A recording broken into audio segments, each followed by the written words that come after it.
I tiptoe through the forest of brush and cold mountain, the quiet whistle of the wind luring me out of my den. I blend, orange-furred, with the bright, warm hues of the autumn leaves that fall to the ground in millions, a flurry from the trees. The shrubs, trees, and saplings grow unchecked through these lands, a playground for us to run among bushes and trees grand. But we must hide, we must be careful here nowadays, for each turner turns your kind, or the effects you've left behind.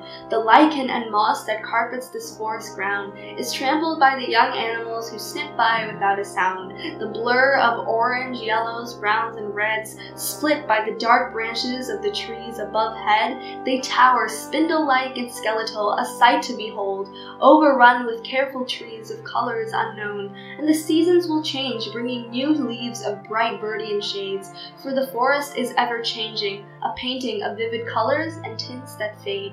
The elms and the linden and the sweet gum trees, they sway with the wind under the mountain breeze. The hickory and the oak, the maple and chestnut drop fall leaves to the ground besides the shrubs and buds. But the animals who live in this ever-changing woodland are afraid of the change that might never end. The trees hide the animals that I hunt and pray for, quiet, soft-haired rabbits and voles. They hide within the shrubbery, away from my steps. The robins chirp in the echoing cavernous depths, the bluebells and mushrooms that vipers and salamanders live by, hiding the mice and squirrels that run under dreary skies, that the harpy eagles dive for, searching these cold woods, their eyes trained on the deer, on the moose that clip through. For the changing winds and monsoon, they knock down our home, fallen trees that block our paths, a labyrinth unknown. The rich, fertile soil grown under heavy rains and hurricane support woodland elsewhere unfound than these mountains, a diverse,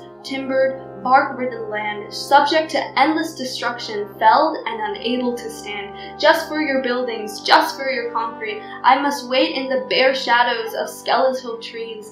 And as the woodland retreats, we must hide away. For where will we go without our colorful forests to stay? The ancient trees that have been our home for years, you have ruined them so easily, you have left us in tears.